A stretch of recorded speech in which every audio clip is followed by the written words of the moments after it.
Donc merci déjà à tous et à toutes d'être là, d'avoir accepté notre invitation pour cette journée d'études que j'espère fructueuse. Alors juste en introduction, je voulais revenir dire quelques mots et puis on en a discuté sur le projet À l'Ouest Toutes, donc un projet qui s'appelle À l'Ouest Toutes, travailleuses de Bretagne et d'ailleurs, qui est un projet qu'on a donc mis en place avec Sylvie Ungower au sein de l'École européenne supérieure d'art de Bretagne. Et qui était un programme de recherche donc, en fait, qui résultait d'une rencontre qu'on avait eue et on avait discuté de vidéastes féministes des années 70 qu'on connaissait et qui nous intéressaient. Donc c'est parti voilà, de cette rencontre-là et qui avait aussi comme particularité d'avoir filmé les luttes des femmes, les luttes de travailleuses. Donc voilà, on avait ce point de départ comme fil conducteur. Et ensuite, donc, ça s'est inscrit dans un programme plus large qui s'appelle Territoire Extrême, qui est un programme de recherche de notre école.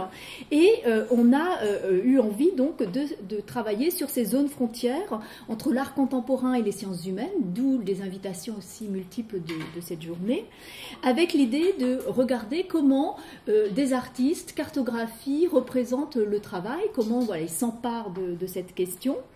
Et avec des axes qui se recoupent, mais qui ne sont pas obligatoires, qui sont il y avait l'idée quand même de regarder sur un territoire précis la Bretagne, de faire aussi voilà, des liens avec ce qui se passait ailleurs, de regarder les travailleuses, parce que c'est aussi souvent un axe très spécifique qui permet de comprendre beaucoup de choses de manière différente, comme quand on regarde les marges, comment ça peut fonctionner.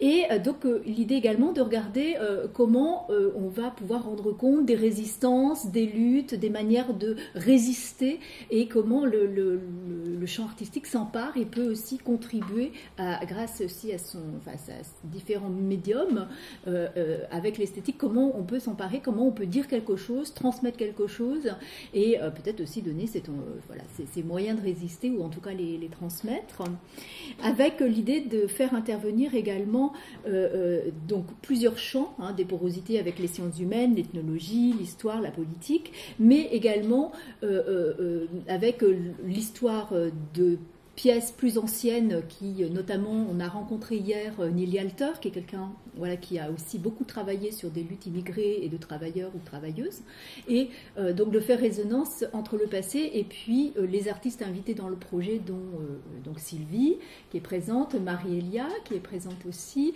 Benoît Lafiché, que je ne vois plus, mais qui doit être caché voilà, quelque part, Marie Preston, qui est juste ici, et des étudiants et des étudiantes aussi de l'école de Brest et de Quimper, où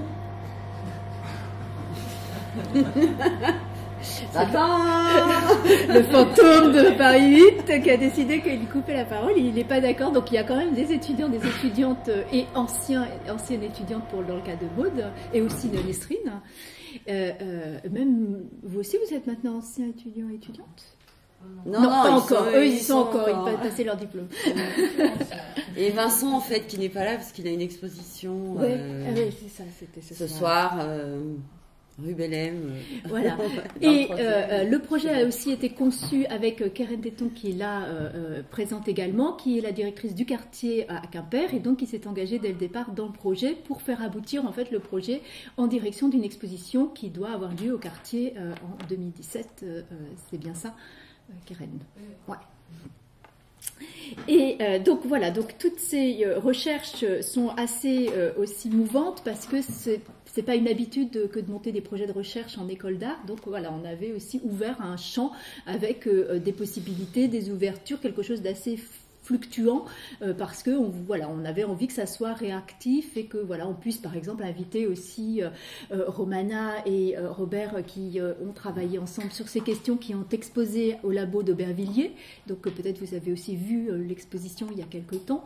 Voilà, on avait envie qu'on puisse aussi avoir une mouvance dans le projet pour que ça reste vivant et qu'on inclue toujours des choses qui soient en résonance avec nos préoccupations et l'avancée du travail. Peut-être veux... Tu as tout dit, je crois. Tu as bien résumé. Non, je veux pas. Non. C'est bon. Alors, sinon, pour la journée aujourd'hui, donc la manière dont on l'a réfléchi, on avait réfléchi à des invitations qu'on a articulées en 2 temps. On a un premier temps plus théorique avec 2 intervenantes, donc Daniel Linhart qui est ici, et puis Fanny Gallo, qui sont... alors, Daniel, je crois que vous êtes sociologue. Oui. C'est ça. Hein, sociologue du travail. Sociologue du travail et chercheuse au CNRS. Voilà. Et Fanny, vous êtes historienne. Oui. Maîtresse de conférence à Créteil. Voilà.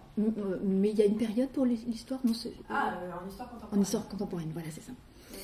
Et donc l'idée, c'était d'inviter 2 personnes qui sont spécialistes aussi de ces questions, de regarder comment il y a des luttes qui se font. Pour Daniel Linhart aussi, les restructurations du travail, ce que ça engendre, et tout ce contexte beaucoup, plus systémique, hein, et un mélange entre le système, quelque chose de plus global, et puis comment ça agit sur les personnes, concrètement sur leur corps ou sur leur vie, ce qui est présent dans vos deux ouvrages. Et donc on avait envie de réfléchir à l'actualité aussi en lien à notre projet et y avoir des interventions beaucoup plus nourries par des recherches fortes. Et l'après-midi, on a invité donc 2 collectifs, je ne sais pas si on considérait comme collectifs, mais en tout cas des groupes qui ont travaillé ensemble. Donc Romana Schmalich et puis Robert Schlecht, qui ont travaillé sur plusieurs projets qui concernent ces questions-là, et donc ils vont nous présenter cet après-midi, je pense, avec des images, des vidéos, les différents projets. Et puis Hélène Crouzilla, donc, qui est présente ce matin, qui interviendra donc avec Elisabeth Saint-James, cet après-midi, pour le collectif qui s'appelle Adélaïde & Co, et qui de la même manière a enchâssé des questions très précises de liens au social, au travail, à différentes luttes, et aussi une restitution, une pensée de la manière de travailler aussi avec Elisabeth Saint-James, est performeuse, si j'ai bien compris, plasticienne, performeuse. Donc comment elle est aussi en travail, et comment elle travaille avec vous dans le collectif.